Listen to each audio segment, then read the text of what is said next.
The evening auditorium smelled of wet wool coats and cheap soap. The windows were fogged up, and ink stains on the tabletops blurred like a map of an unknown disease.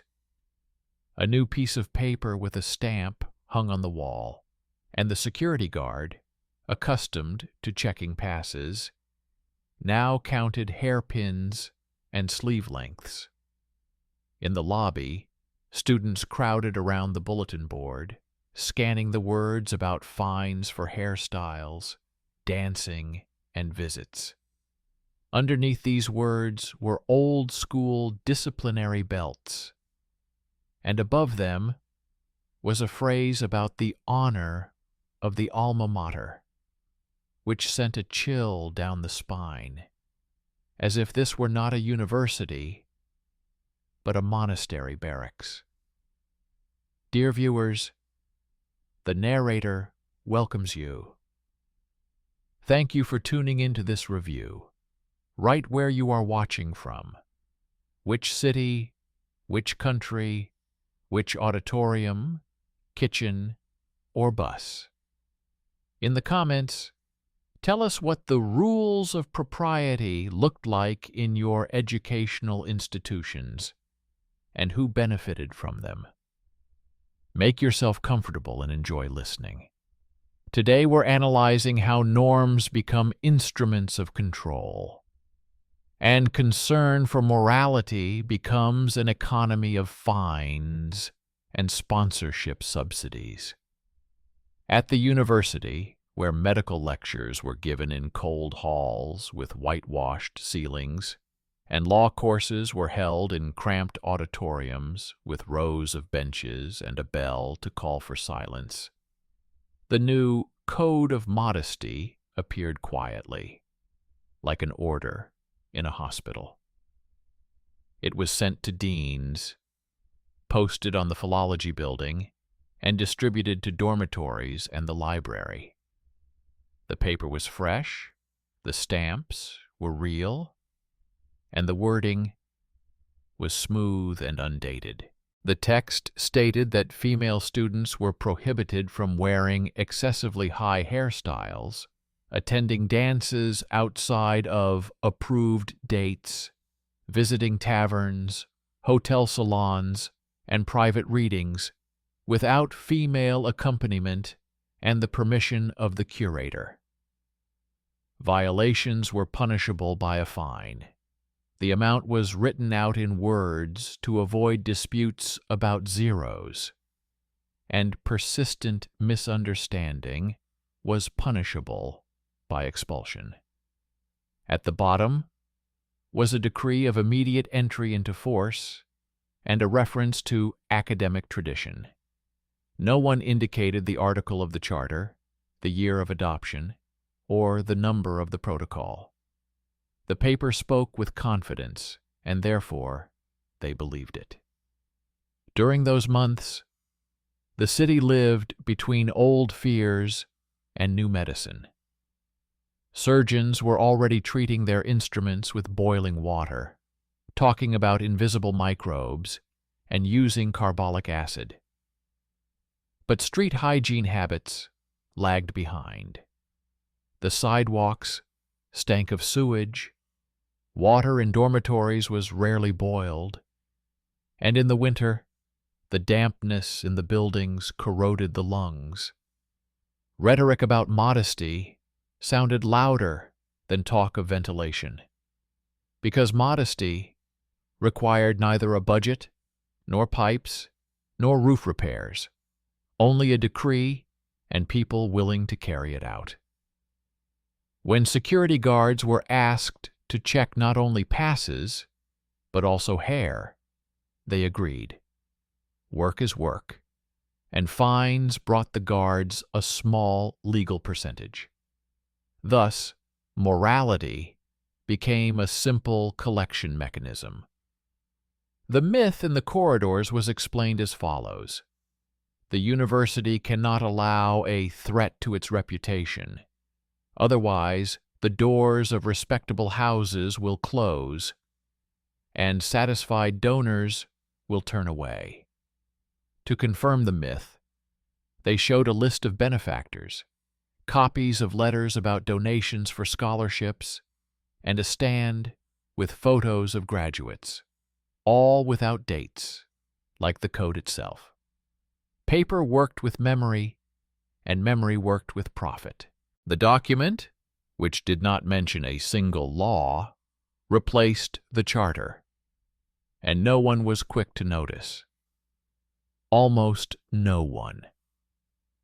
The library basement stored inventory books, catalogs, old copies of university regulations, and city ordinances. The librarian, a woman with rough hands and a habit of counting notebooks, leafed through the cards after closing, when the corridors fell silent and only the night stove clicked with iron. She was brought a new code to be signed out in each reading room. She read the wording, her eyes catching on the words, "outside of decent gatherings," and accompanied by persons who care for morality. Such vocabulary was previously used in monastic rules, not university ones. She compared the turns of phrase, the color of the paper, even the curvature of the lines, and felt the familiar taste of a copy. Then she remembered that a couple of years ago, a devotional brochure with a list of appropriate behaviors for women in the Christian community had been placed on the bookshelf under the housekeeping recipes. It contained the same words about accompaniment, hair height, and permitted days for dancing in community halls. Her memory proved to be accurate. In the afternoon, when the reading room smelled of damp paper and human warmth, the librarian took the brochure off the shelf, placed the new codex next to it, and began to note the similarities in the wording. The passages matched down to the commas, except that sisters of the community had been replaced with students and abbot with rector. Even the sequence of prohibitions remained the same: first hair, then dancing, then visits. The year was printed in full in the brochure, the middle of the 16th century, and there was a reference to the monastic charter of one of the strict communities. In the university code, the year disappeared, as if the signature had been cut off from time. Thus, the document exposed the myth almost automatically. It showed that concern for honor was not about academia, lectures, or research, but about transferring old church prohibitions to a new environment where no one had checked their legality. The rector rarely appeared at this time, moving between meetings and visits from honored guests. The press praised the university for its fight for morality, and newspaper pages recounted the point about hair height as an amusing touch of virtue. Different buildings imposed different fines for the same violation. Higher in the humanities, lower in medicine, because there they say that a white coat is already a marker of order. At the checkpoints, the guards weighed with their eyes which scale to use for collecting money. One for hairpins, another for dancing, a third for visits, and the amounts quickly added up to serious sums. It became profitable to report immodesty. Student clubs, which yesterday were still arguing about political economy and sanitary standards, now quietly corrected their meeting announcements, removing the word evening and inserting on the approved day so as not to fall under the vague wording. The administration offered a consent form, and those who needed dormitory accommodation and scholarships signed it. swallowing hard, as if in a cramped medical examination room. The legal part of this story seemed simple enough. The university charter, adopted by the council and approved by the government agency, contained a list of disciplinary penalties and the procedure for their application. It stated that new rules of conduct must be approved by the faculty council and the student affairs committee and fall under the concept of university internal regulations, which require registration, minutes, a meeting number, and an indication of compliance with the laws of the empire, republic, or kingdom, each with its own hierarchy. None of this was included in the new code. It referred to academic tradition and concern for reputation, concepts that were convenient for speech but useless in court.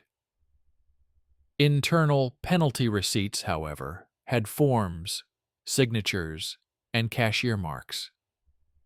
Paper made money legal, even if the paper itself was illegal. The first important turn of events happened quietly.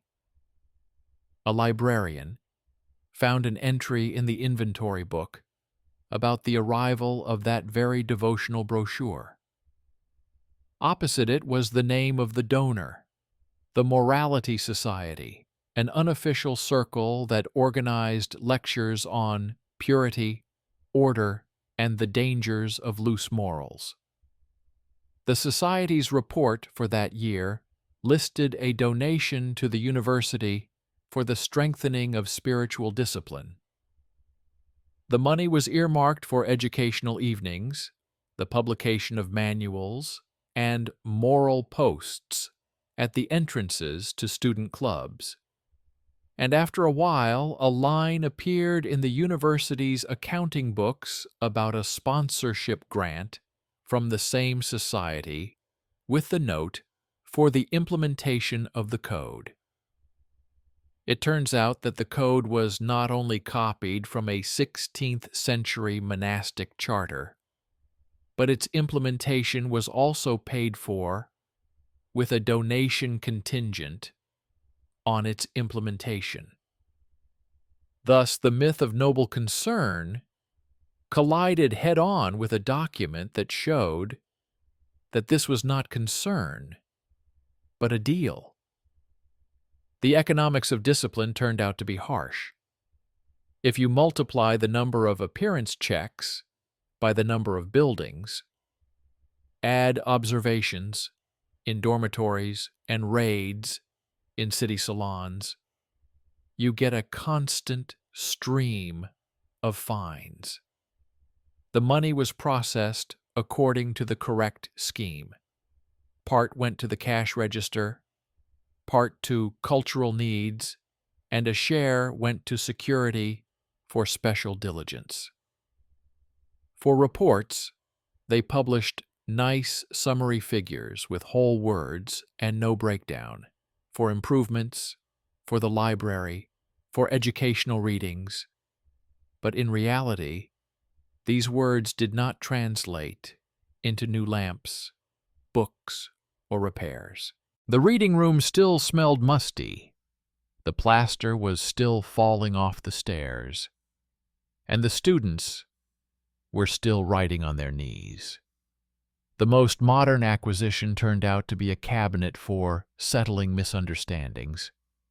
There were confession forms where students signed that they were to blame, promised to improve and not attend in order to get a discount on their fines. The university was taught to speak the language of pastoral instruction, barely covered by the fabric of the law. Medical details of the era also worked for control. The schedules of medical screenings included columns for nervous conditions and hysterical manifestations in female students, which made it possible to link free manners with excesses dangerous to health. Next to this, they wrote about the influence of dance nights on the female body, using old reports from doctors who had argued for decades about the harmfulness of corsets, tight shoes, and poor dormitory beds, but for some reason shifted their focus to hair and waltzes. The medical became moral, and the moral became administrative. And again, the myth rode out on the old cart. Taking care of physical order strengthens academic progress. The document, however, said otherwise. Statistics on academic performance before and after the introduction of the code did not change, and complaints of colds and inflammation increased because security guards chased students in the rain from door to gate for inappropriate dress, and did not allow them into the building until they corrected themselves. Cold and dampness punished the body more effectively than any wording about modesty. The librarian, having accumulated coincidences, brought her notes to a small room next to the archive, where copies of the council minutes were kept, and asked to see when exactly the code had been adopted. There was not a word about it in the minutes. There were discussions about scholarships, purchases, complaints about the roof, investigations into fights, even long debates about the habit of some lecturers to be late. About the code, silence. A silence that screams. Without the minutes, the paper turned into a phantom, but a phantom armed with security and a cash register. The second twist came in the form of letters.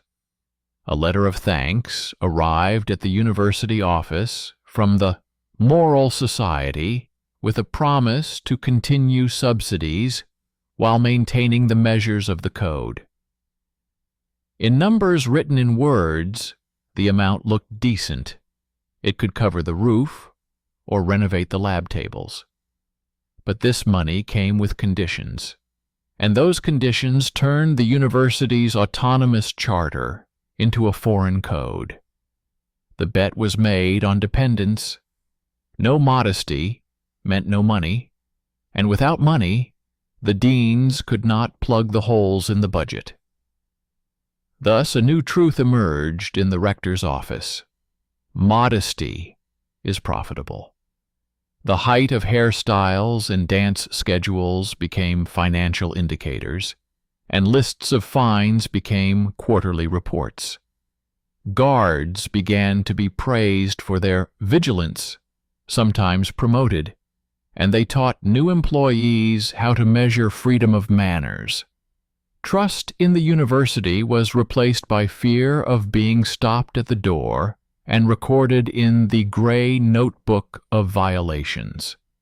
Female students who had something to lose, their dormitory, their place in the department, access to the laboratory, chose to remain silent. They whispered among themselves in the laundry room, which smelled of soap and damp fabric, and in the dining room, where the soup tasted of iron. Some believed that they would wait it out, others that every front is broken by action, not arguments, while still others wrote down dates and formulations so that one day they could pull them out of their pockets like needles. At the same time, several law professors admitted in private conversations that the text of the code was legally weak, but no one wrote an official memo.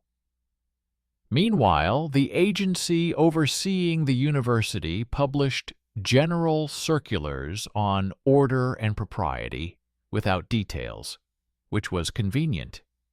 Any independent activity could be placed under this umbrella if it was profitable. The librarian understood that one person could not cope with this alone. She shared copies with several student curators known for their attention to paperwork. They checked the wording and found the same sequence of prohibitions and quotation marks in the old memos for young ladies, where humble behavior was turned into a legal duty. At the same time, one of them looked up the university charter and noticed a principle written in simple words. Internal rules cannot contradict city and state laws, especially regarding freedom of assembly and freedom of teaching. If a dance evening is not a fundraiser but a private gathering in a rented hall, the university has no authority to regulate it unless there is a proven violation of order. If a hairstyle does not pose a danger to laboratory work and does not cover the face during an exam, the university has no reason to turn hairpins into a disciplinary issue. And if visits are visits to female friends in the dormitory, the ban on visits without female accompaniment has no legal meaning, because students are adults. All this sounded obvious, but people were already being fined for stating the obvious. The third twist came when the issue of reporting fines was raised at a faculty meeting. The dean had to admit that spending funds under the code was tied to sponsorship, and that reports on vigilance were sent not only to the office, but also to the Morality Society, as confirmation of righteous discipline. This meant that an external circle effectively controlled part of the university's daily life. At that moment, the myth of alma mater honor was shattered once again. One cannot speak of independence if internal university reports are sent to an external address where people without a mandate or authority sit. The document, the minutes of the meeting, recorded this, and copies of the minutes, albeit without sensational headlines, began to circulate. Threats of expulsion, which initially sounded like a hypothetical last resort, began to seep into the committee's agendas. Several female students were accused of systematic violations of the code for participating in a private dance party and for having inappropriate hairstyles during exams. The summonses were handed out curtly, and the protocols were drawn up quickly. The meetings themselves took place in cramped rooms that smelled of glue and ink, where a 16th century pamphlet lay next to the protocol, like an invisible template. The students were asked to sign a voluntary admission of non-compliance, promising leniency. Those who signed received a conditional fine and a final warning. Those who refused risked actual expulsion, and with it, their dormitory, scholarship, and the opportunity to complete their course. Against the backdrop of urban unemployment, this was not a threat, but a sentence to return to dependence on the family or to search for casual work. The system exerted pressure not through harshness, but through inevitability. By this point, the seed of doubt had sprouted beyond the library basement. Several law professors drafted a memo proposing that the legitimacy of the code be reviewed. The memo stated that the internal decree had not gone through the necessary stages, did not comply with the charter, and could be appealed in city court. Attached to the memo were copies of ordinances stating that the university remains autonomous within the law, but not above the law. They also pointed out that any restrictions on the personal freedom of adult citizens require a legal basis, and that modesty is not a legal term. The memo, written in a dry, unemotional style, differed from the rhetoric of newspapers and the arrogant language of brochures. It was a document that made it more difficult to perpetuate the myth. The rector reacted in the usual way. The office sent out a reminder about the need to maintain honor and order, adding a line about the temporary nature of the measures until procedures were clarified. But the fines did not stop. On the contrary, there were more of them during the student ball season, because the dates of approved gatherings were suddenly narrowed down to a couple of evenings per semester. Thus, the administrative noose tightened. The word court was heard more and more often in whispered conversations. But to go to court, one had to make up one's mind, gather papers, find brave witnesses, and turn a narrow women's issue into a matter of university law. And this step became possible only because people stopped believing in the fairy tale about the alma mater that must be protected from hair and waltzes. The atmosphere on campus was changing. Neat excerpts from the charter began to appear on the bulletin board next to the orders, and handwritten copies of pages with dates and wording about the procedure for adopting rules appeared in the corridors.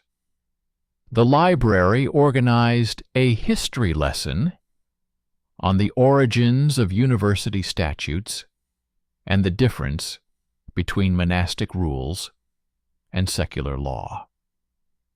There, for the first time, it was openly stated that 16th century monastic ethics, where female behavior was viewed as an object of obedience, could not be the norm for an adult student community existing in a state where civil rights laws were in force. Rumors about shocking rituals, as if initiation into student life required humiliating tests, were thoroughly examined and shown to be stories circulated in moralists' treatises as scare tactics, with no confirmation in the Commission's records.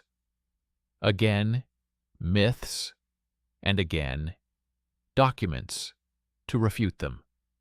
Meanwhile, the Morality Society expanded its lectures, promising the city clean streets and strict homes.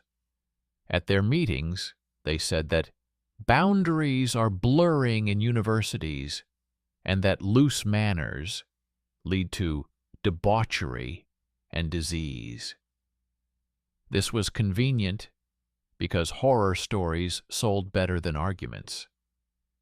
But medical statistics collected by the University Medical Center showed no connection between hairstyles and disease. The connection was between cold rooms, malnutrition, late work, and nervous exhaustion. Dry figures, written in words after the fact, did not make it into the newspaper columns. No one quoted them because they destroyed the convenient picture where morality was the cure for everything. Meanwhile, the archives contained voluntary commitment forms on modesty that were slipped in with the dormitory application. This was the hardest link. Morality was linked to housing, and housing was linked to survival. This story is not about hair or waltzes. It is about how dogma can wear the mask of concern, how statutes can replace laws, and how donations can influence decisions. It is about how a university, created for knowledge and debate, surrenders to the language of sermons and penalty books, until someone finds a 16th century pamphlet in the library basement with the same words as on the paper on the wall. It is about how one precise coincidence in the text gives the courage to raise one's eyes and ask who writes the rules here and with whose money. And further, when threats of expulsion and the first attempts at legal resistance are on the agenda, it becomes clear that the outcome will not be determined by loud slogans or the clink of coins, but by people who are ready to return to the Charter, to procedures, to documents that are stronger than any phrase about honor. If you read them to the end and ask questions where you are used to remaining silent, by the time the notes and copies began to circulate not only among library tables but also among departments, a long, wet autumn had settled in the city. Twilight came earlier. Mold spread on the windowsills, and the stairwells smelled of wet lime. In such weather, it was easier to believe people in overcoats and with seals than dry explanations of the Charter. But it was during those gray weeks that it became clear how the machine that grinds private virtue into public order works. The curators, glancing at copies of the monastery brochure, discovered another oddity in the university circulars. Instead of references to articles of the Charter, there were numbers of internal orders from the rector's office without protocol dates at the bottom. This meant that each new interpretation of Modesty could be replaced at any moment and then referred to as a previous clarification. The students' lives turned into a corridor where the exit sign was swapped with the entrance sign at the gatekeeper's discretion. The city lived according to a calendar in which religious holidays coexisted with secular celebrations, and university balls were considered the main way to raise charitable funds for scholarships and laboratory supplies. This year everything turned out differently.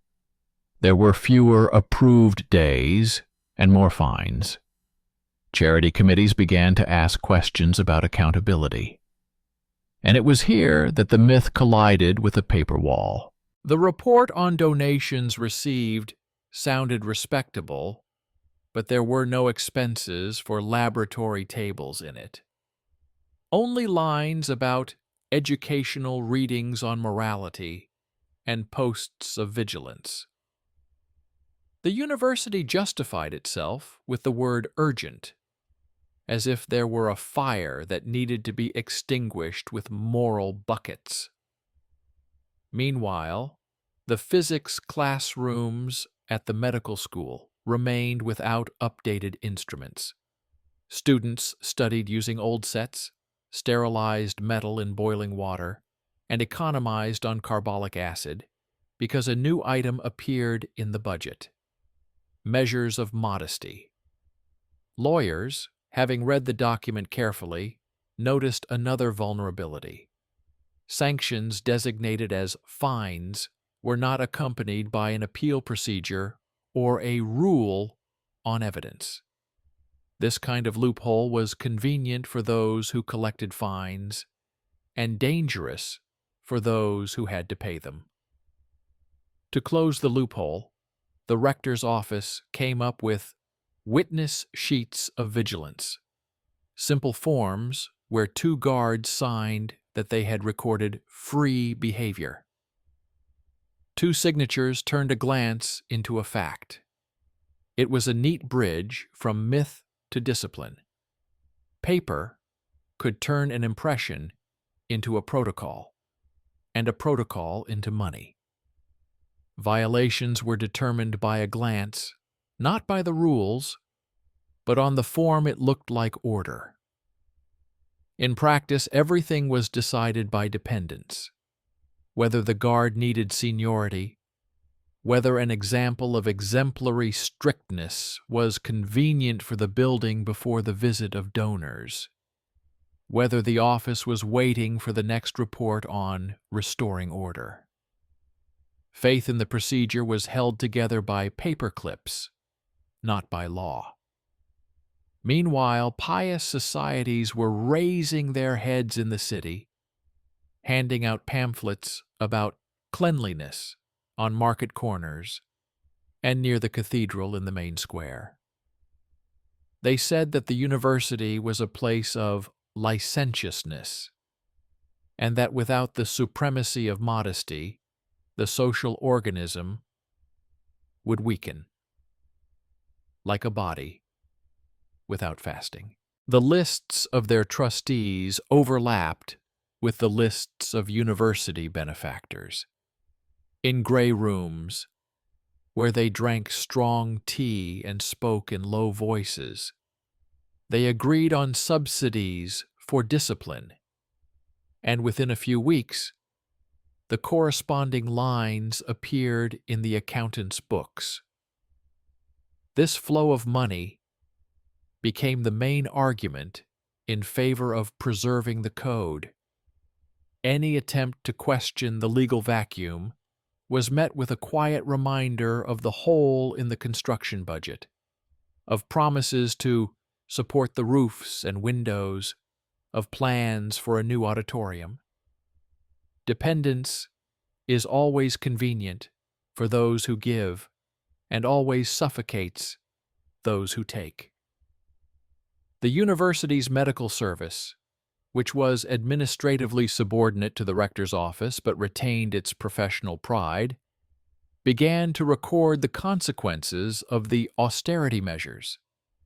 Due to delays at the checkpoints, persecution in the rain for hair height, and unapproved dancing, colds and inflammations increased. Due to nervous tension, the constant threat of reprimands, and fear for the dormitory, fainting spells, insomnia, and loss of appetite became more frequent.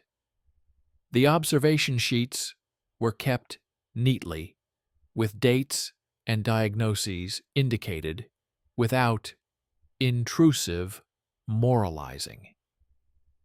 The scientific record said, "The body suffers from dampness, cold, malnutrition, and anxiety, not from hairstyles." But these sheets remained at the level of medical records, never entering the public domain. There, other words were heard: honor, order, reputation. At the intersection of two languages, medical and moralistic, a corridor for arbitrariness was organized. It was during this period that a cautious remark was made at one of the city council meetings. Private philanthropists have no right to impose conditions that contradict the law. It was a general principle, not addressed to anyone in particular, but everyone understood what it meant. The university responded with a publicity stunt, organizing a week of morals with lectures, stands, and an exhibition of modest dresses. The decorations covered the cracks in the walls, and the slogans covered the holes in the arguments.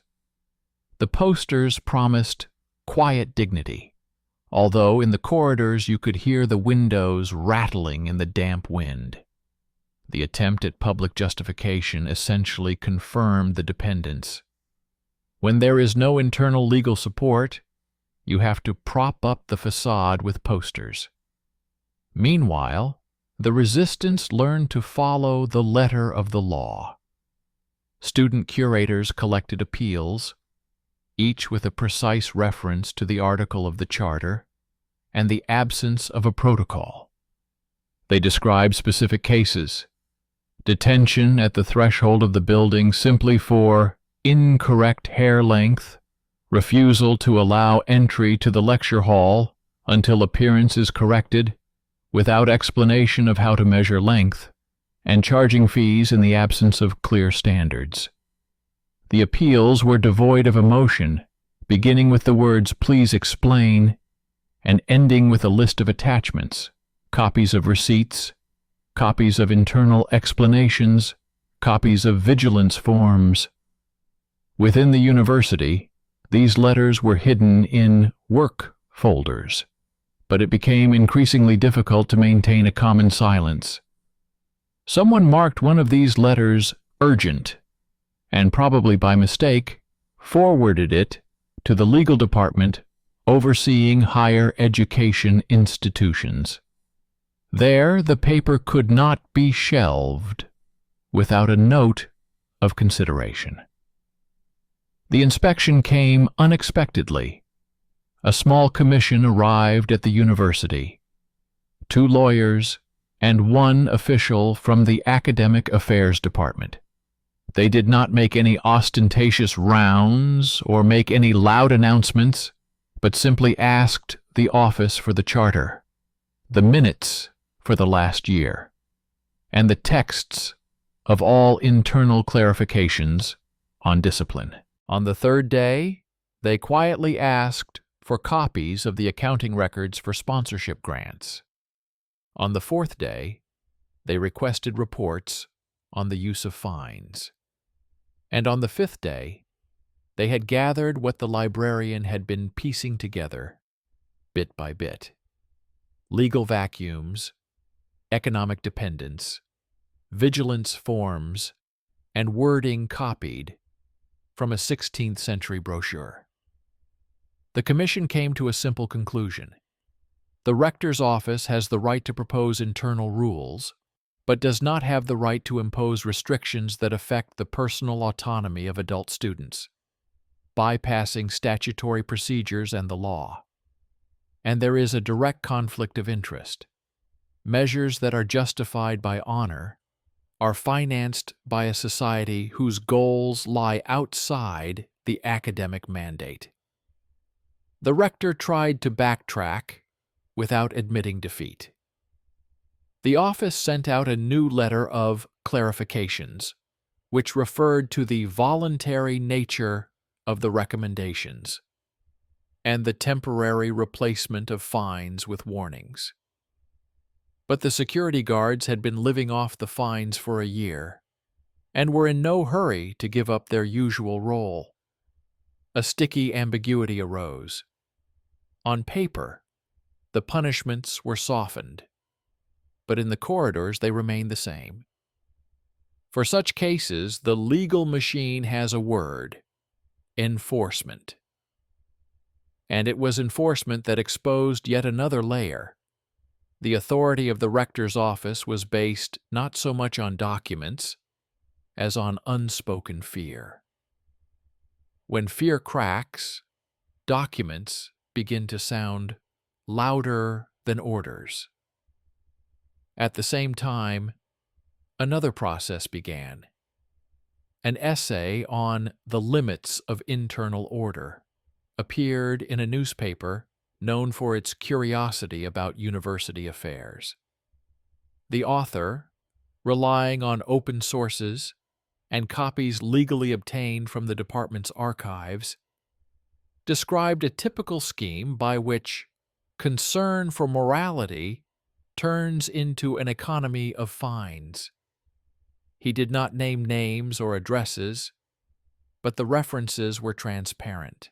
The newspaper asked whether an autonomous corporation with a tradition of debate and scientific experimentation had the right to impose on adult students a regime that even in 16th century monasteries was explained not by law, but by obedience. The essay sparked a storm of letters. Among them were indignant ones, all for the sake of honor, and cautious ones, which talked about how difficult it is to study when every morning it is unknown what height is considered decent today. Thus the discussion moved out of the narrow rooms and into the city air. It was at this moment that a small incident occurred at one of the faculties, which turned out to be symbolic. On the day of a public lecture by a renowned professor of historical law, security guards did not allow several female students into the hall because of the height of their hairstyles, and invited graduates, people with names and wallets, witnessed the scene. They asked the dean about the legal basis for the ban, and the lack of arguments became obvious.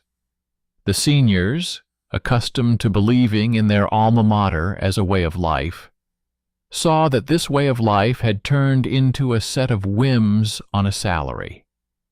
Some of the graduates signed a letter asking the rector to restore institutional order, and this letter was something even deaf walls could hear.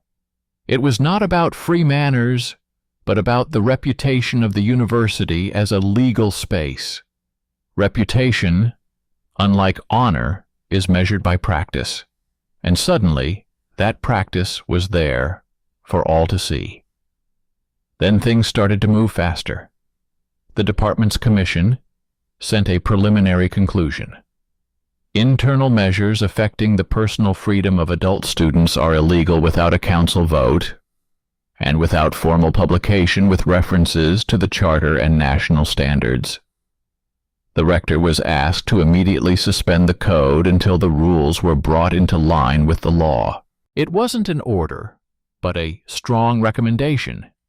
But in the bureaucratic world, those words mean almost the same thing as an order, if you want to read it that way.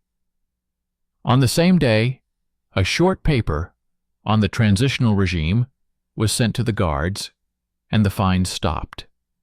A gap appeared in the cash register, and immediately the Morality Society sent a letter expressing concern that vigilance is declining. The connection between money and discipline broke out into the open for the first time without diplomatic embellishment. The rector convened a meeting where he listened quietly to lawyers, economists, deans, and representatives of the student government. No speeches were made, but new rules of conduct were laid on the table, written not in clerical language, but in dry legalese. Safety in laboratories, requirements for passes, the procedure for notifying mass events, dormitory rules, a list of disciplinary penalties, and their appeal procedure. There was not a word about hair height or approved dances. There were only things for which a modern educational institution is responsible: injury prevention, fire safety standards, sanitary requirements, respect for the educational process.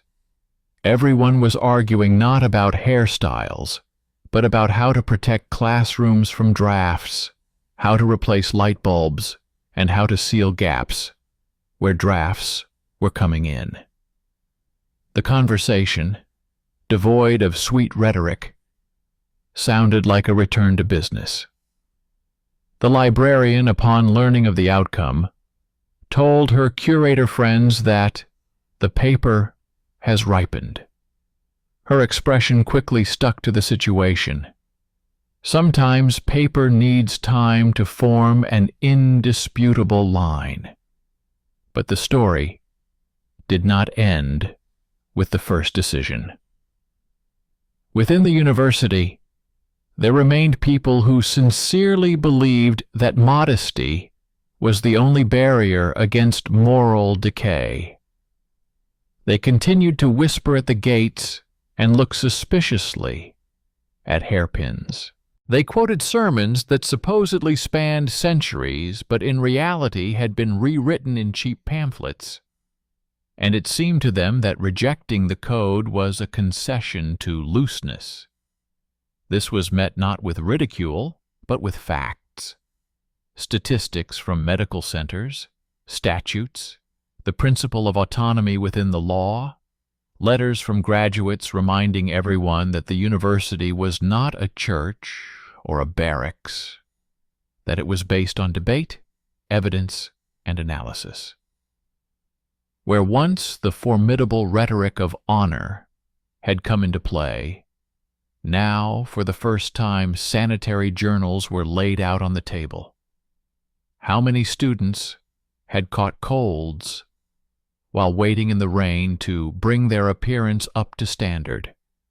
How many had been reprimanded for an unapproved evening, which in fact was a reading in an apartment? Dry figures written in words and neat dates written in full proved to be stronger than preachy images. While the new rules were being discussed, the legal department continued its investigation.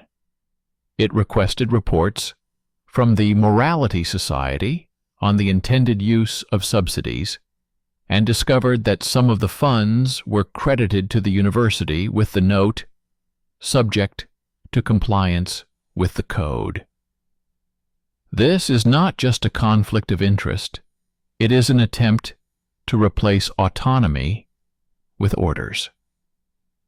The department issued a written reminder that higher education institutions cannot accept donations with conditions that violate the rights of their members. This document, dry and dispassionate, acted as a knife cutting through the tight thread of dependence. All that remained was to formalize the obvious, repeal the illegal code, bring disciplinary procedures back into line with the charter, and review relations with sponsors. And the most difficult thing was to admit in human words that for quite some time the university had replaced the law with a set of moral instincts convenient for those who paid and those who collected. The transition to the new rules took more than a day. Security guards got used to living without a share of the fines and learned to speak the language of safety instructions rather than reminders of decency. Curators replaced warning forms with incident notification and report forms. In dormitories, they stopped slipping in voluntary commitments to modesty, along with the application for accommodation, replacing them with schedules for kitchen hygiene inspections and nighttime quiet hours, which were the same for everyone. The balls were restored to their rightful place as charity events, where funds were collected according to separate statements with open accountability. The newspapers, hearing of the change, sluggishly backtracked. They wrote that the university had clarified the measures, although everyone knew that the measures had been canceled.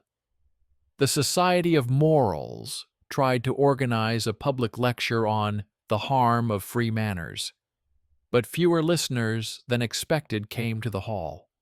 Arguments taken out of practice became more difficult to sell, and yet a residue remained. For those who had lived for a year under the threat of expulsion for the height of their hairstyles, the university would never again be the same cozy home where the walls held not only lectures, but also control.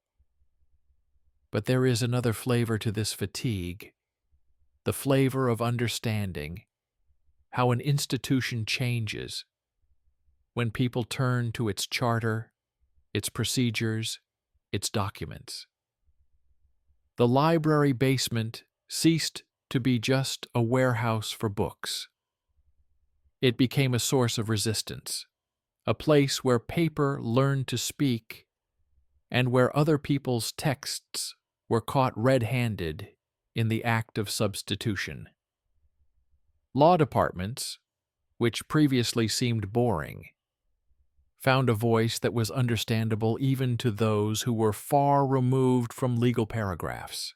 And the medical service, accustomed to quietly stamping certificates, suddenly became a moral barometer, showing that caring for the body is about warmth, light, clean water, and a reasonable routine, not about hairpins and waltz steps.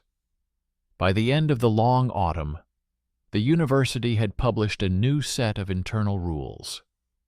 It began with a simple statement about the dignity of each member of the community and the equal responsibility of all for safety and the educational process.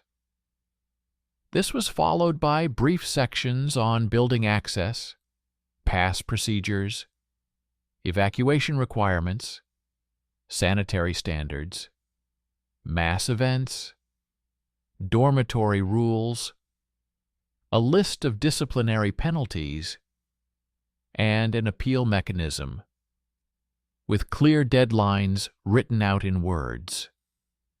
Not a single paragraph about modesty. Only one point about respectful behavior, without mentioning hairstyles, dancing, and permitted visits. This document was not perfect, but it gave the university back its voice and took it away from the moralists. The trustees accepted the donation report with new transparency, and the Morality Society disappeared from the front page of the minutes and moved to the section External Contacts without the right to conditions. History has not yet put an end to the matter. Ahead lay attempts to return to old habits, complaints from those who believed that honor was measured by form rather than content, and rare flashes of nostalgia for the quiet splendor of dignity. But once the myth met the document and lost, the road back was no longer a path, but a narrow crack. And if today someone again hangs a piece of paper on the wall without dates or references, someone is sure to remember the library basement, the 16th century brochure, the accounting lines, the medical records, and the charter in which the words about law and procedure are not just for show. History has taught us to read the fine print and hear the silence of the protocol. History has taught us to ask the question, who benefits from this? Whose money paid for it? Where is the law and where is just moralizing?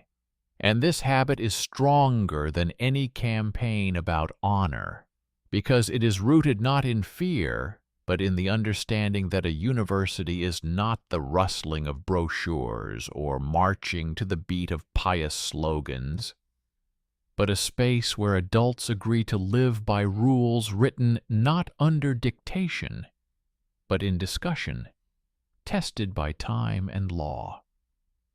By the time the new version of the internal rules was on the tables awaiting signatures, the corridors still held a lingering memory of the previous year. The guards still mechanically lingered their gaze on high heels. The curators habitually reached for the old vigilance forms, and the accounting department could not close the hole that had formed after the penalty conveyor belt had stopped.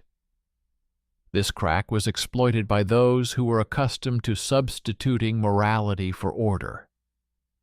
They tried to return to the old scheme through back channels, not through the code, but through the regulations on cultural norms in dormitories and temporary recommendations on appearance at formal events. These leaflets again contained familiar words, only hidden in more neutral wording. They were printed on cheap paper and distributed at the stands where students usually picked up their class schedules. On the outside, it looked like concern for ceremony, but on the inside, It was like reintroducing the old filter under a new name. The law department, which had already gone through a struggle with empty references once before, reacted quickly. Assistants collected these recommendations, compared them with the Charter, and noted that cultural norms cannot regulate personal appearance unless it concerns safety and identification when taking exams. The internal memo turned out to be dry, almost boring. A list of articles, a comparison of the competences of governing bodies, a reference to the city norm on the inadmissibility of discriminatory restrictions in public institutions. But it is precisely this boredom that saves institutions. It depersonalizes arbitrariness and turns it into a point of non-compliance.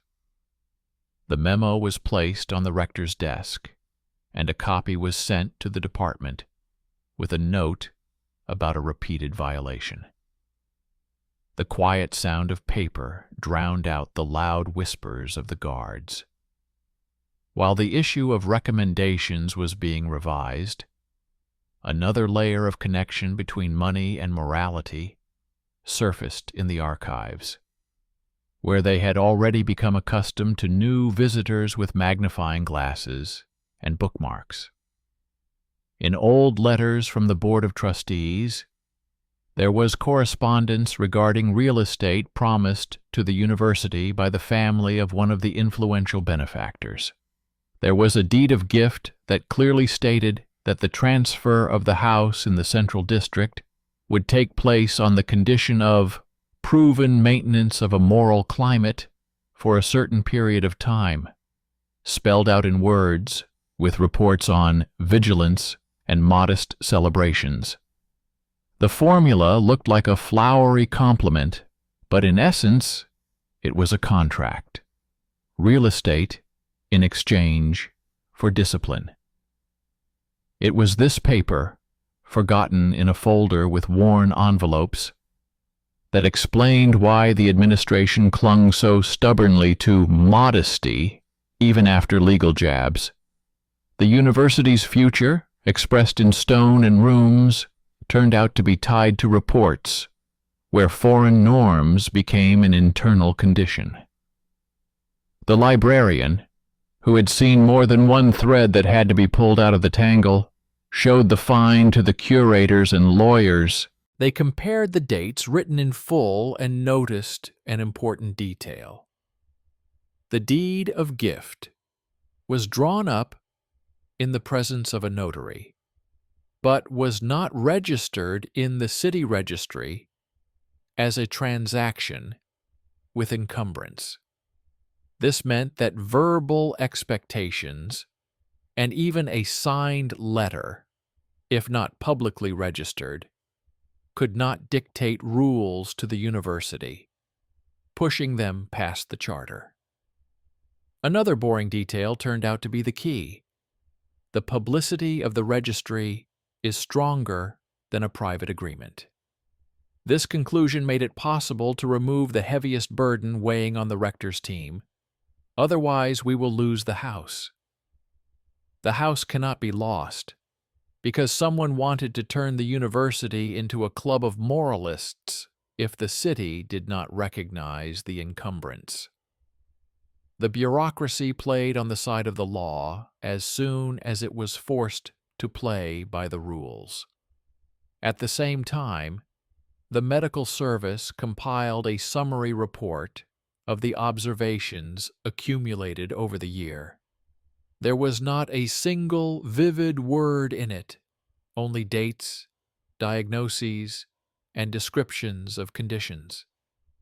The report showed that the peak of colds and inflammations occurred during the weeks of enhanced vigilance, when guards demanded that people bring their appearance up to standard right at the entrance, not allowing those who came in wet outerwear into the warm corridors.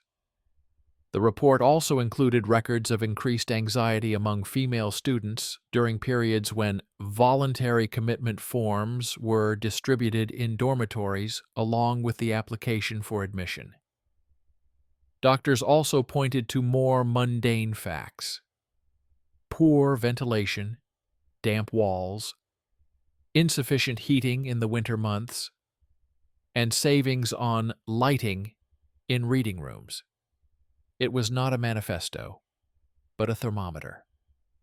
But it was the thermometer that showed where the heat was and where the imitation of treatment was. And when this document ended up on the desk of the department, the conversation about modesty was linked for the first time to the conversation about the budget for heating and repairs. Meanwhile, a battle for interpretation unfolded in the city. Newspapers, accustomed to colorful language, divided their columns between those who saw the cancellation of fines as a surrender of positions, and those who called what had happened a return to the law. On the fringes of pious society gatherings, the usual formulas about decay were heard, while in university corridors, new, still uncertain but increasingly firm words about procedure and accountability were heard. Law graduates from different cities also got involved. Some sent neat recommendations on how to set up appeals committees. Others proposed standard forms for recording incidents to eliminate the subjectivity of security guards. The older generation extended a nervous, but nevertheless helping hand to the younger one. Copies of city ordinances on the rights of adult citizens in public institutions appeared on the bulletin board next to the schedules. Students got used to leafing through them on the run, learning the names of the articles as well as the names of the disciplines. In this way, the university regained the language on which it had been founded. Despite the outward dynamism, the blow to the institute remained vulnerable in one place: in the habits of the faculty. Some teachers, who sincerely believed that modesty disciplines attention, wrote local regulations for their seminars, quietly returning to a restrained appearance and moderation in manners. These leaflets reinforced unsubstantiated expectations that wearing high heels interfered with understanding texts, and that dance evenings interfered with learning the course material. The law department developed a short memo for such cases with a clear thesis. Academic requirements may relate to educational tasks, deadlines for submitting work, and behavior during exams in terms of honesty and attention, but not appearance, unless it violates safety regulations or identity verification. The memo lay on the department desks next to the classic collections of regulations and became a new little ritual. Before coming up with rules of propriety, the teacher would check the sheet and remove anything he or she had no right to demand. The invisible front of discipline shifted to where it belonged, to the quality of seminars, the clarity of assignments, and punctuality. While the university was restructuring its internal mechanisms, the external policy of the Morality Society changed. Realizing that direct funding of modesty measures would cause legal problems, they came up with educational grants for creating a virtuous environment. Formally, this money was intended for lectures on the history of ethics, exhibitions of traditional costume, and the publication of brochures on behavioral culture. But the conditions remained the same. To maintain university discipline, and to prevent loose manners. The offer looked like a gift with a bow on top. The university's finance department, having learned from bitter experience, passed the documents on to lawyers, who proposed a new policy for accepting donations. Any funds with conditions affecting personal freedom and academic autonomy would be returned to the donors. The public publication of this policy on the university website and on bulletin boards was a subtle but important change. The university began not only to disclaim responsibility, but also to declare the principle by which it lives. This is no longer a reaction to scandal, but part of a new norm. At this time, an episode surfaced that seemed ordinary from the outside, but turned out to be a test for the new order. In one of the dormitories, activists, accustomed to the role of volunteer guardians of decency, decided to conduct night rounds and conversations about behavior. They did not knock on doors or demand signatures. They just talked. But the schedule of rounds was posted on the board along with notices about water and laundry changes, meaning it was perceived as part of the administration. The very next week, the dormitory administration received complaints about anxiety and insomnia from those who had been visited for conversations, and about the fact that the conversations turned into moral interrogations. The university administration used the new procedures for the first time. A case was opened on the grounds of interference in the private lives of adult dormitory residents without legal basis. A report was drawn up. A meeting was scheduled with the activists themselves, after which their request to continue the rounds was rejected on the basis of the charter and city regulations. This inconspicuous low-key step cemented the reality that old habits no longer work under the guise of voluntariness if they violate the law. The legal department, having completed the investigation, sent its final conclusion.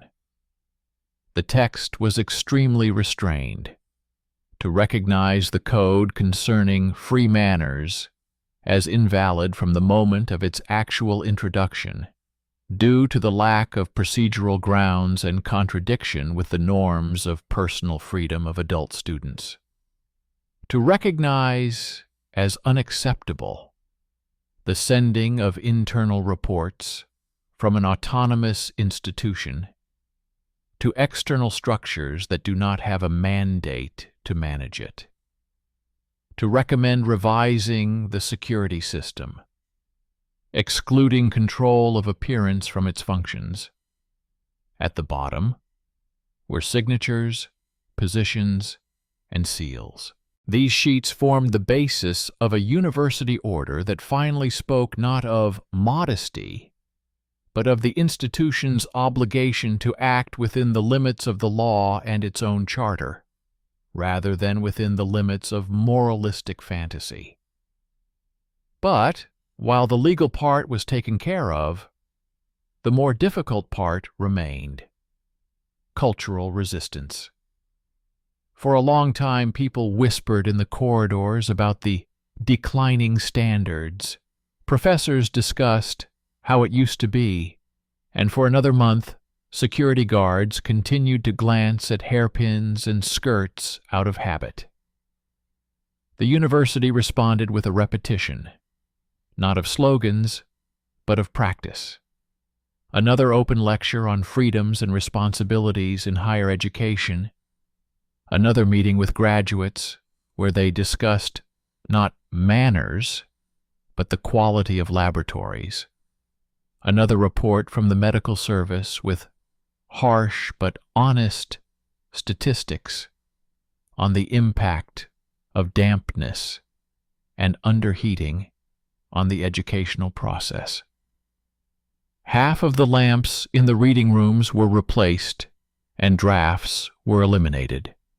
Funds that had previously been spent on ostentatious vigilance were finally directed toward these improvements. It might seem like a small thing, warm light, and no wind blowing on your back, but it's stuff like this that makes you feel like you're being treated not as a pawn in some moralistic game, but as a person who needs to read and understand. Against this backdrop, an event occurred that became the fourth turning point and cemented the change.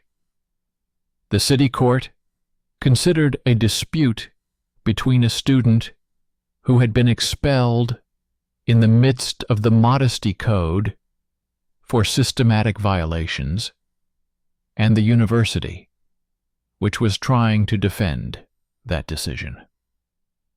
The case dragged on because at first no one wanted to quarrel publicly, and then they waited for the departmental conclusion.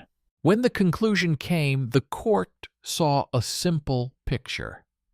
The internal rule was not adopted as required by the charter. The punishment was imposed without evidentiary proceedings. The causal link between hair height and academic discipline was not established. There was no legal basis for interfering with the personal autonomy of an adult citizen. The court ruled to reinstate the student, to count the missed session according to an individual schedule, and instructed the university to review its internal practices. The decision was written carefully, with numbers and dates spelled out, so that it could not be interpreted ambiguously. This ruling not only ended a private tragedy, but also set a precedent. Now, anyone who tries to restore modesty through the back door will know that the door is closed by law. Immediately after the decision, the Board of Trustees met in full session. In this circle, where for years they loved to talk about image and honor, there was a quiet but important change of topic.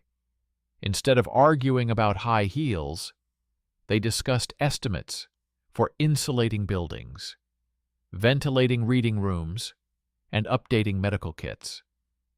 Several wealthy alumni offered to finance these projects with transparent reporting and no conditions about morality. The public announcement of these donations was a small celebration of common sense. Instead of metaphors, there were numbers. Instead of lectures, there were heat meters. Even those who were inclined toward strict ethics saw that true care looks like this: closed windows, working heaters, clean water, and a schedule that is respected.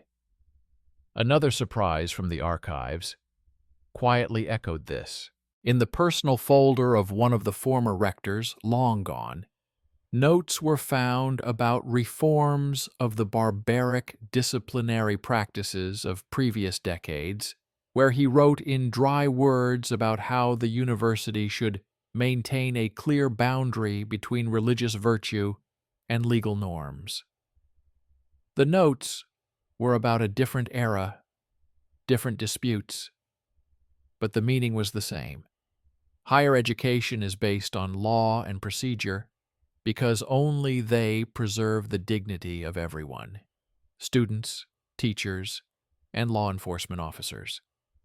The papers, written long ago, seem to speak across the years to today's papers. And in this dialogue, the main lesson was clear. When an institution forgets its own memory, it will always find someone else's, most often one that suits those who pay.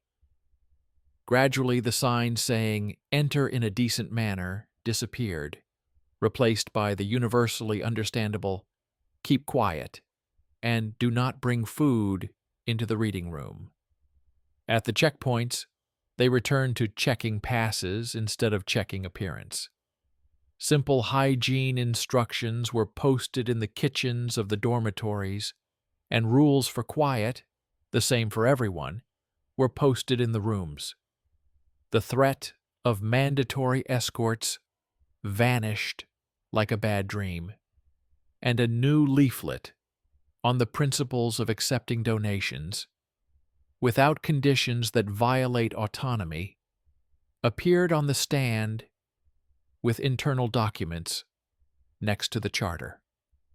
There was also a brief memo for everyone. Any internal act affecting personal freedom must have a reference to the charter and the law, the protocol number, the date, and be publicly accessible. This minute-long manual was the culmination of a cultural shift. People stopped looking for good morals in the corridors and started looking at the protocol number. And, paradoxical as it may sound, this made the air cleaner. Memories of the past year remained in private stories. Some of the students confessed to the curator that they had insomnia at the sight of the guard's booth. Some got used to carrying a photocopy of the charter in their briefcase as a talisman, and some became more attentive to the words on the stands.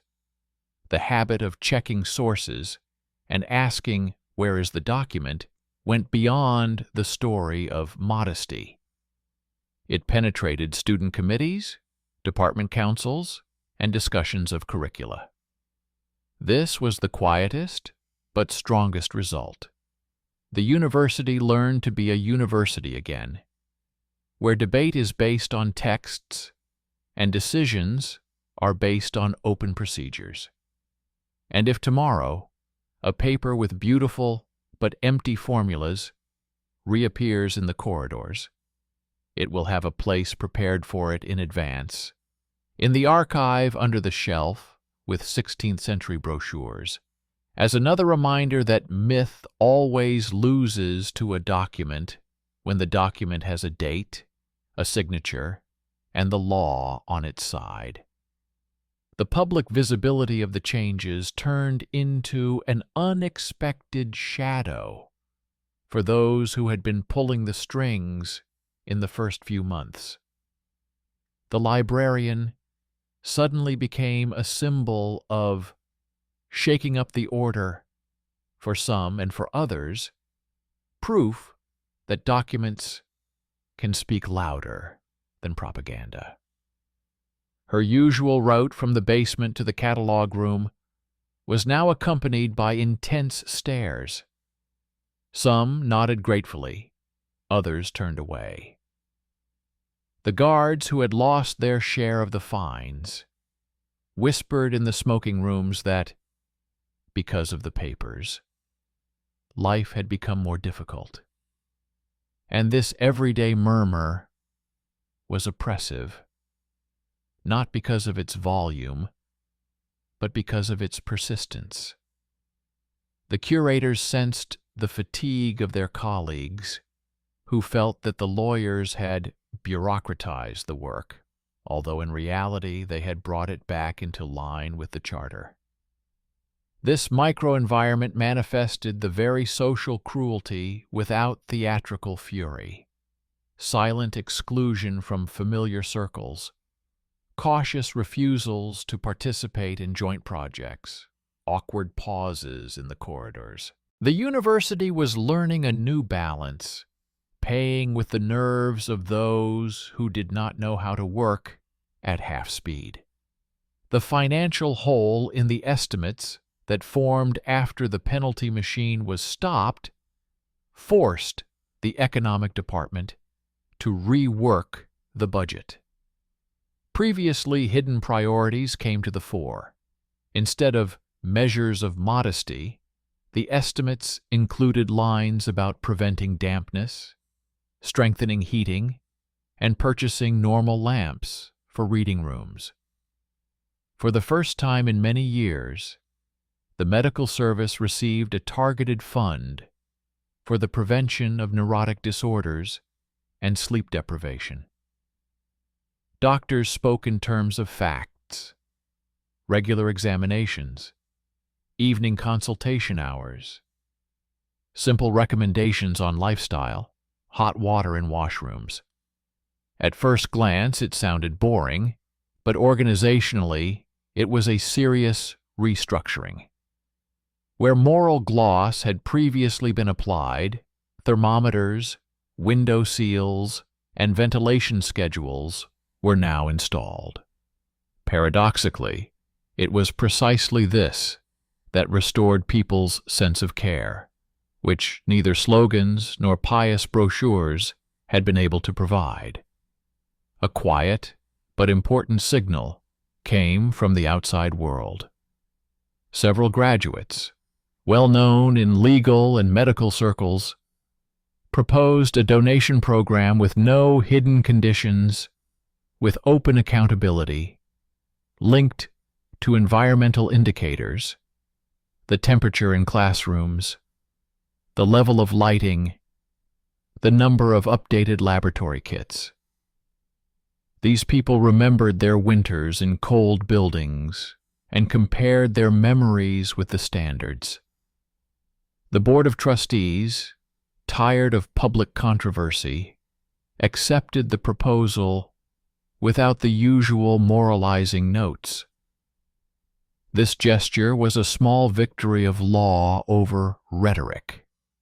Money no longer dictated morality, but instead bought warmth and light, which everyone needs, regardless of hairstyle or attitude toward dancing. However, the old networks of influence did not give up.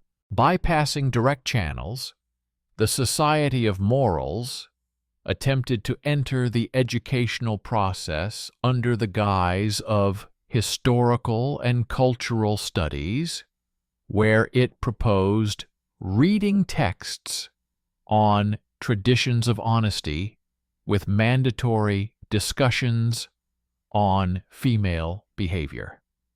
The lesson plans discreetly featured the same formulas, retold from monastic brochures, only diluted with quotes from secular moralists of the century before last. The study guide once again laid old eggs in new nests, permitted days for parties, proper ways to visit, moderation in appearance. The humanities departments reacted to the idea with caution. Historians pointed out that any traditions in the sources should be shown in the context of power, economics, and institutions, and not as eternal norms. Lawyers added that an educational program cannot be turned into a tool for regulating the behavior of adult citizens. The study project was removed from the agenda, and the manual was sent to the library collection with a note for scientific analysis as an example of disciplinary rhetoric. The myth text, once again, collided with the document, the program and charter, and dissolved. At the same time, a new class appeared at the university, which students initially attended out of politeness, but then began to enroll in willingly, an introductory course on academic autonomy and the rights of community members.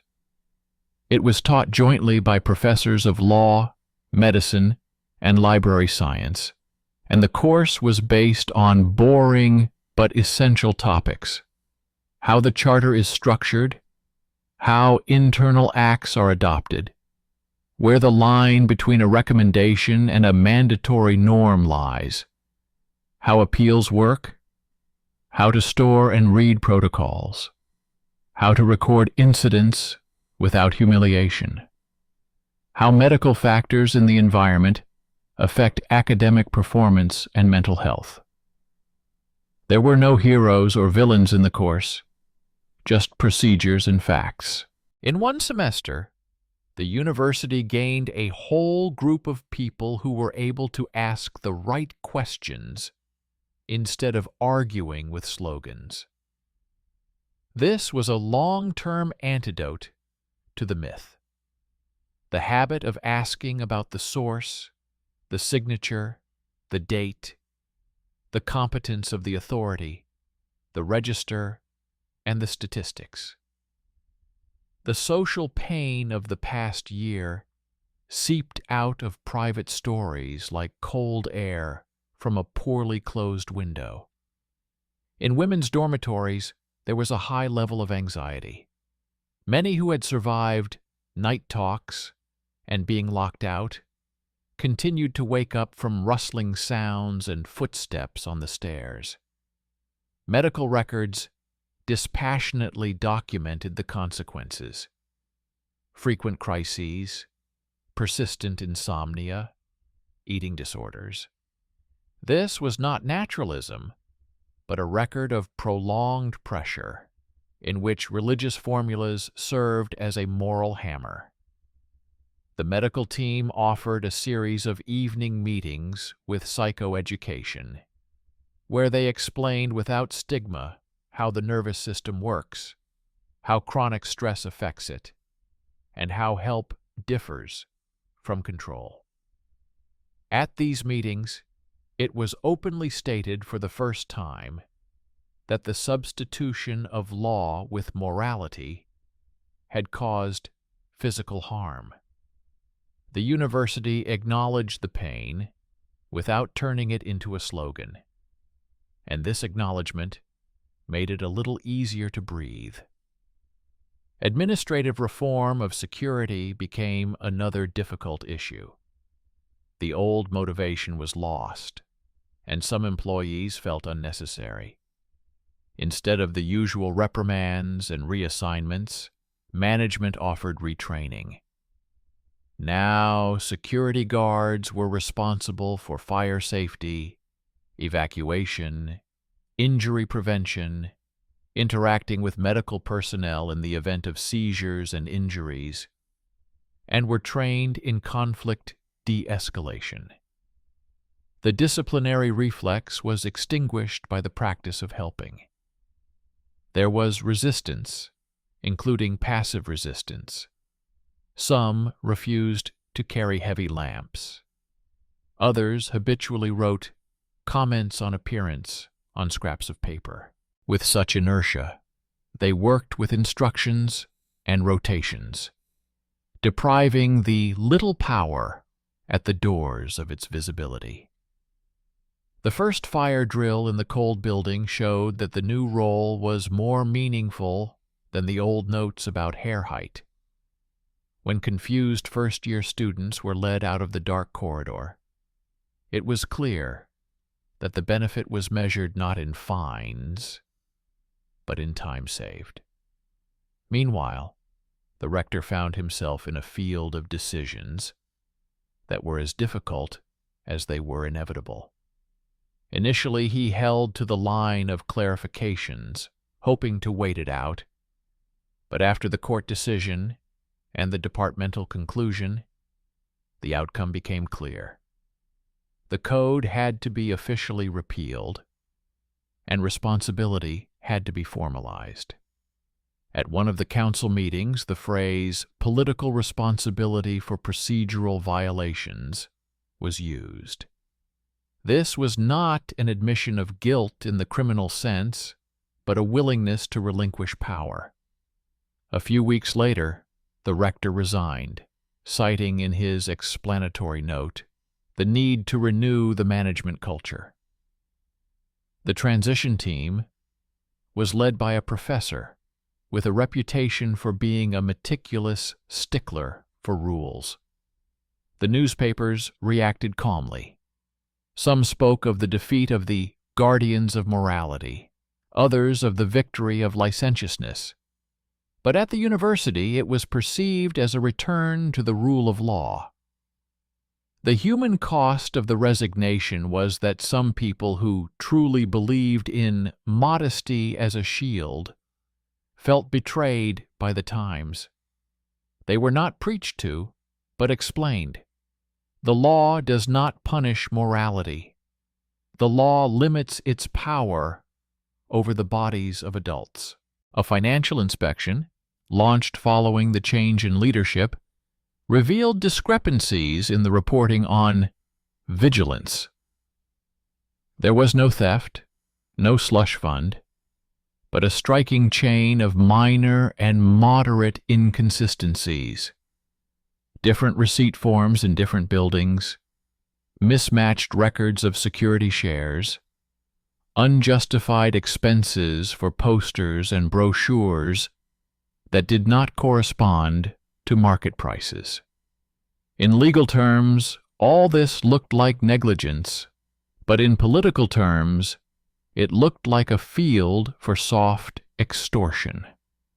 The Commission recommended standardizing forms, introducing an electronic payment register, prohibiting any contributions without a secure receipt, and eliminating visual campaigns that had not been approved by the budget. The result seemed dry, but within it was a real turning point. The chaos of trifles no longer covered up the power of habit. Meanwhile, the city scene was experiencing its own drama. Several spiritual authorities attempted to turn the university story into an example of decline, organizing a series of sermons on female behavior and the breakdown of the community. In one of the squares, leaflets were distributed with excerpts from old teachings, where the female body was once again designated as a space of control. In response, civil activists, many of whom were graduates, raised documents. The city charter, norms on the inadmissibility of discrimination, and state principles of educational autonomy. For the first time, the basic idea was clearly articulated in the square. Faith can shape values, but it cannot replace the law in a public institution. This was not an anti-clerical scene, but a simple yet important demarcation of competences.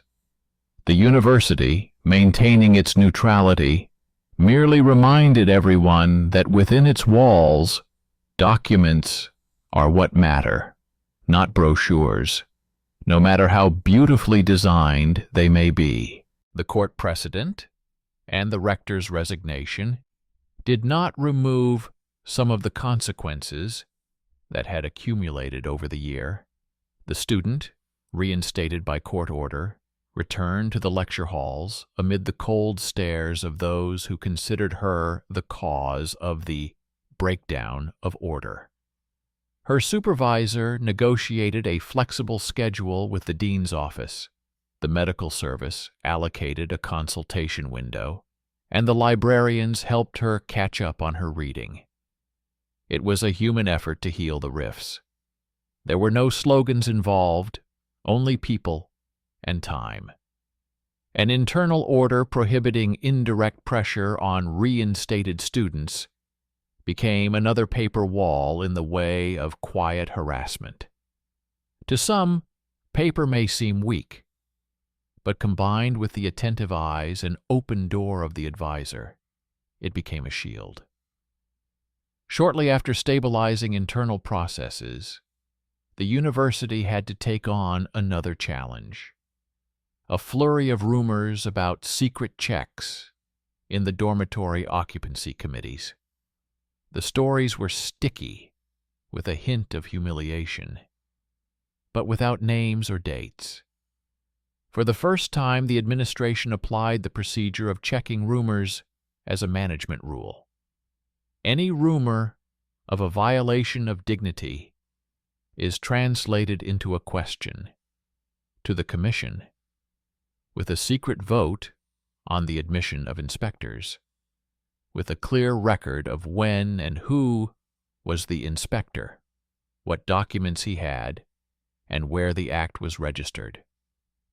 It turned out that the checks were the result of a conversation between two bitter people at the guardhouse and would have become reality if it weren't for the paper net stretched out in advance.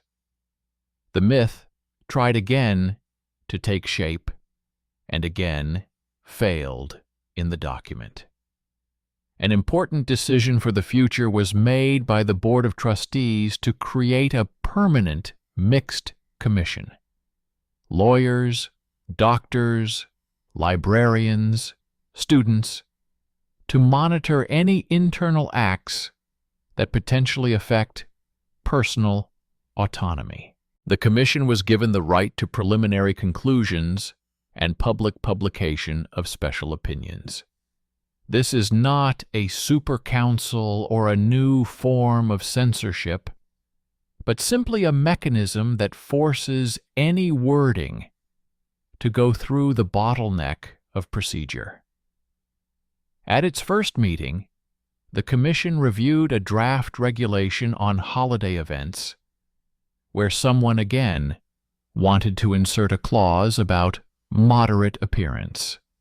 The clause was deleted without debate. It had no connection to safety or the law. The regulations were passed in the form of rules on time, duty rosters, evacuation routes, medical posts, and reporting on fundraising. This is how immunity gradually develops.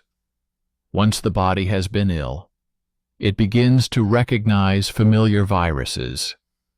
The bureaucratic drama culminated in a report that the university decided to publish at the end of the academic year. It compared two periods, when the illegal code was in force and when it was abolished. Academic performance indicators did not change, and in some departments even improved. The number of disciplinary incidents related to actual safety decreased because security guards stopped being distracted by appearances and did what they were trained to do and should be doing.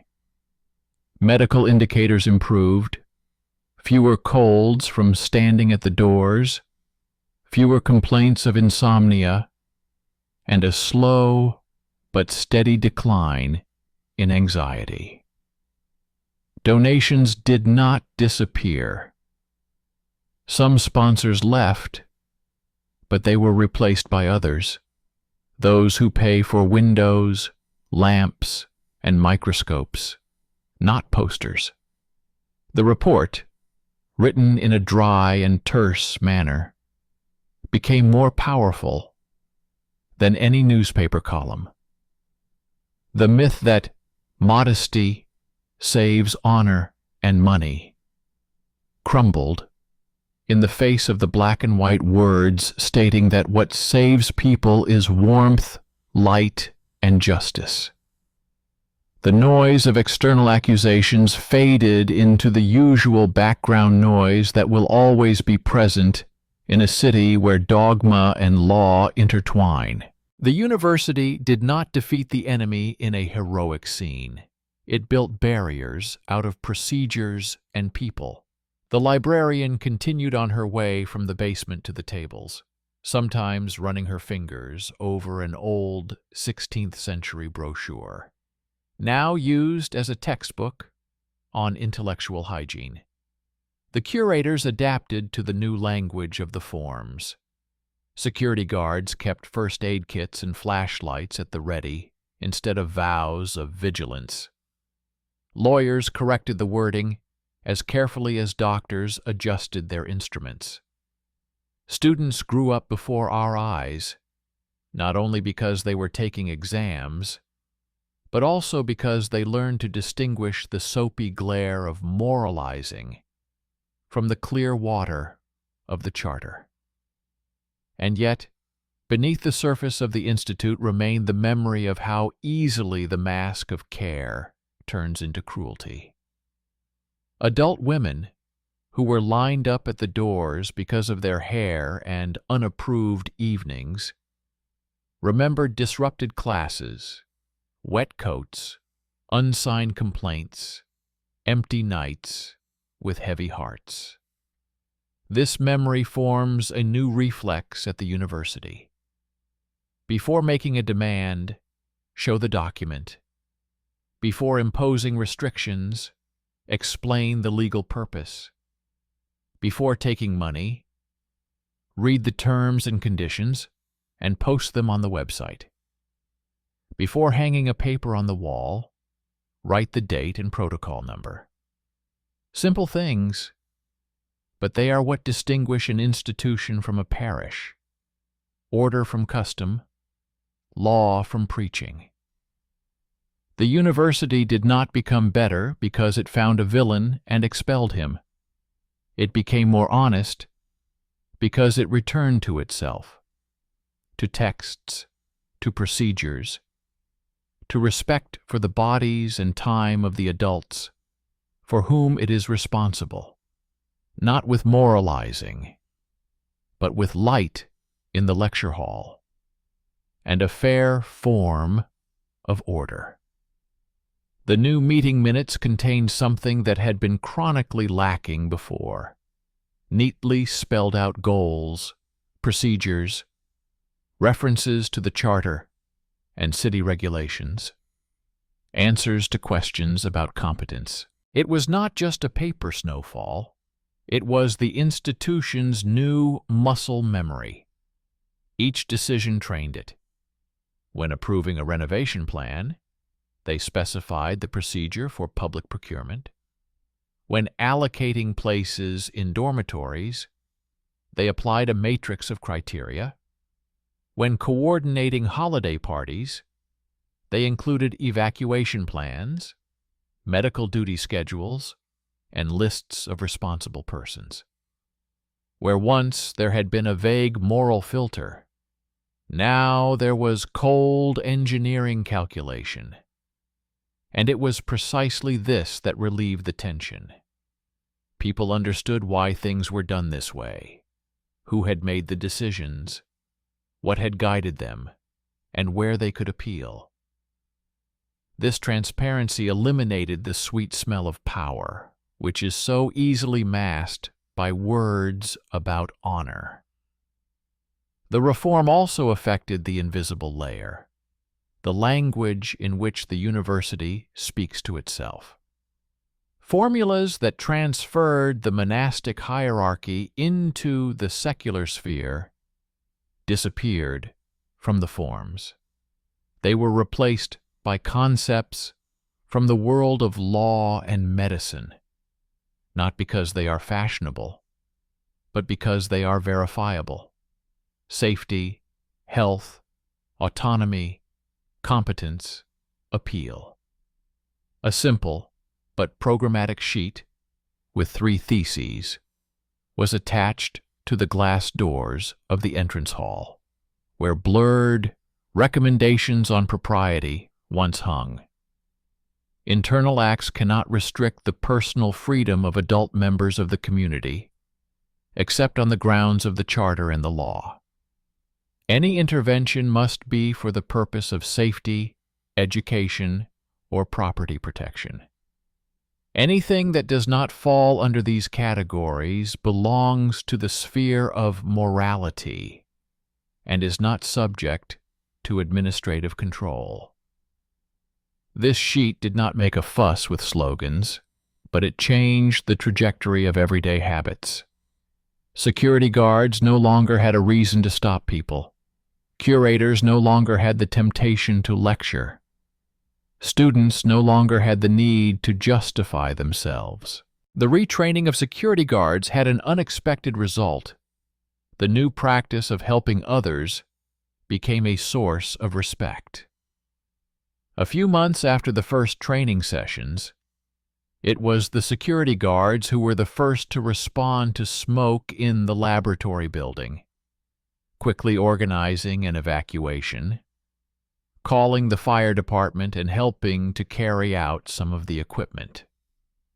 The reports featured the names of the very people who, until recently, had been recording hair height, Now their names appeared alongside the phrase, "minutes saved." Additional bonuses for professional actions cemented a new hierarchy of values. Instead of a percentage of fines, there was a bonus for safety. Subtle but tangible economic signals reinforced morale better than any sermon. The course on academic autonomy, which began as a forced response, became a permanent feature of the academic year. Students learned simple rules: an internal document without a date, protocol number, or reference to the charter is not normal. Any rumor of control affecting the body and private life is checked by a commission with a public conclusion. Any money with conditions that restrict freedom is returned. In seminars, lawyers analyzed historical examples of the substitution of law with custom. Doctors showed how disciplinary anxiety affects biorhythms and immunity, and librarians taught how to search for primary sources and distinguish a medieval charter from a later brochure or newspaper headline. This joint effort eliminated the main shortcoming of previous years: a lack of procedural literacy. People learned to be citizens of the institution, not its parishioners.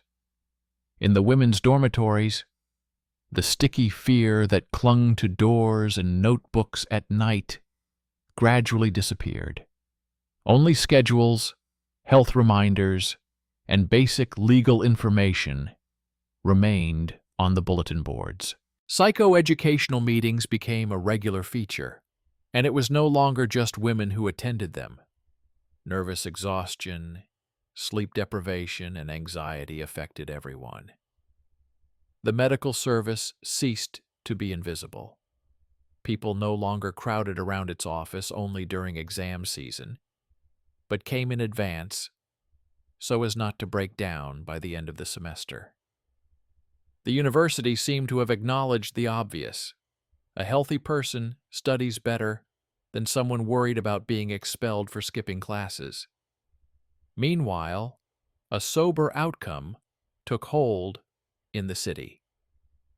Having lost its leverage, the Morality Society attempted to transform itself into a cultural club, stopped sending out conditional subsidies, and switched to concerts and clothing drives for the poor. Where its influence disappeared, a niche for charity without manipulation remained. Several of the most vocal moralists moved into areas where prescriptive language is appropriate by nature: closed religious institutions. Newspapers, tired of the hot topic, returned to their usual debates about utility rates, city book fairs, and gossip surrounding faculty council elections. The noise subsided, as after a long rain. The asphalt still glistened, the puddles were still cold, but the sky had stopped dripping. The work of the commission monitoring internal acts was a separate track. Over time, it ceased to seem extraordinary and became routine, like fire drills. The commission reviewed draft regulations, wrote short conclusions, and sometimes suggested replacing a single word so as not to open a loophole for a new code of modesty. This pedantry seemed petty only until someone tried to bring back the vague, moderate behavior at dances in one of the versions of the regulations for festive evenings. One line, one adjective, behind which the old ghost loomed. The commission's conclusion was short and sharp: remove the adjective as irrelevant to security objectives. And so, a piece of myth was shattered on paper once again. Another invisible but important change was brewing at the university: the attitude toward memory. The archive, which used to be a cold basement, became a classroom. Classes on source studies began to be held there for everyone, not just historians. They showed how to distinguish a 16th century monastery charter from a later compilation, how to read the margins of forms, how to record date discrepancies, and how the city's transaction register works. It turned out that the ability to read a document is not only about science, but also about life. It was there, among old seals and cracked paper, that the idea that the university had struggled to achieve took root. Myths are inevitable, but their power ends at the edge of a sheet of paper with a date, signature, and authority. The change in leadership brought a new rhythm. The temporary team presented the council with a draft, long-term policy on donors. Every contribution would be publicly reported. Every goal would be measurable, and there would be no moralistic embellishments.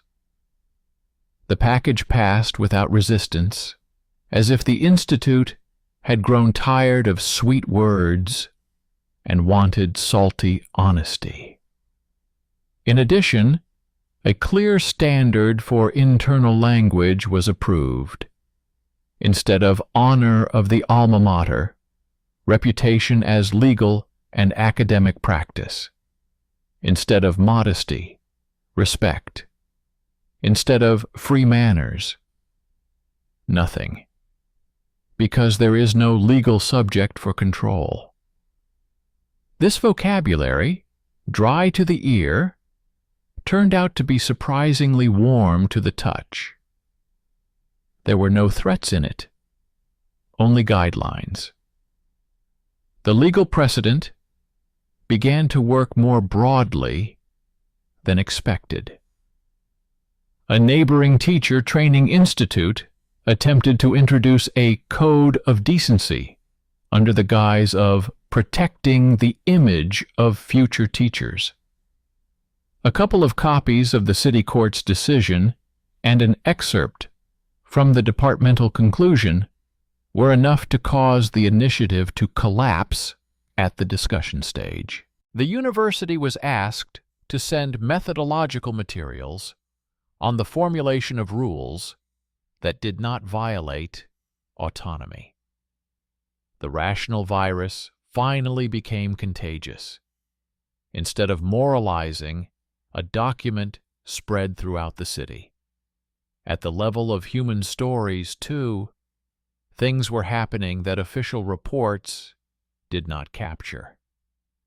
Within the walls, where denunciations for immodest appearance were once written, notes of gratitude appeared for help during fire drills, for lenient treatment after court, for the librarian who helped find a primary source and explain the status of an ancient charter.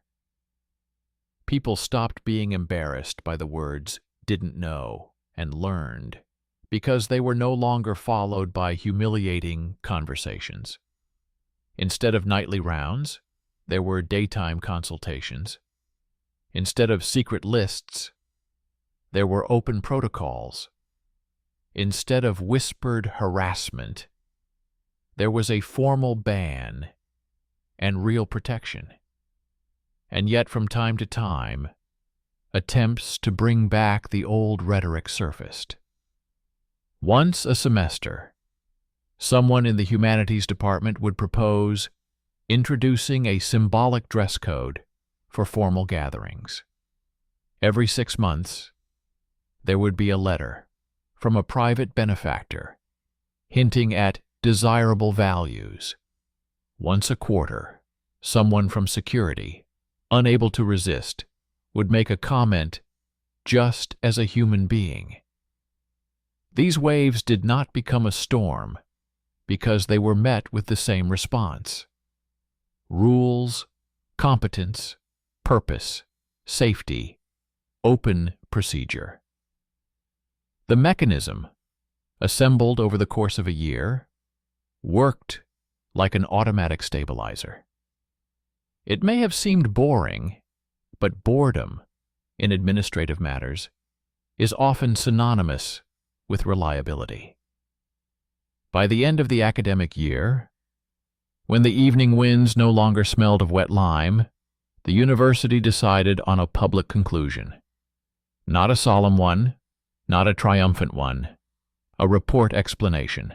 It briefly listed the facts without accusations, where the illegal code came from, how it was copied from a 16th century monastic charter, who supported it and why, how subsidies from private societies were distributed, what the consequences were for health and studies, what the court said, what new rules were adopted, how the commissions work, what principles are used to accept donations.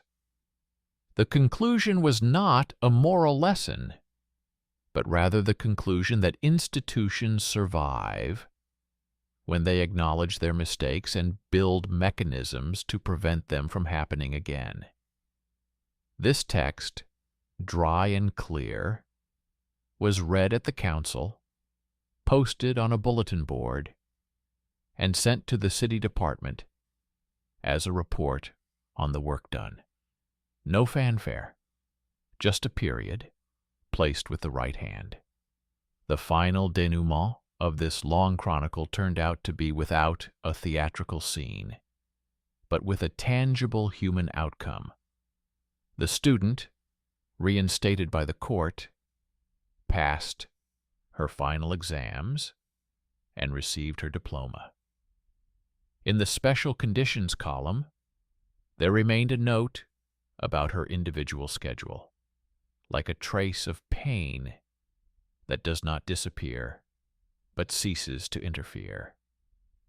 The librarian remained in her position, and in the catalogue opposite the 16th century monastery brochure, a note appeared about her role in the recent dispute, not as a trophy, but as a milestone. The security guards received new ID cards with a list of security duties, and the old vigilance forms were archived to serve as a teaching aid on mistakes. The law department organized a series of public lectures on how humanistic knowledge protects the body from the power of habit. The medical service established evening consultations as a permanent option.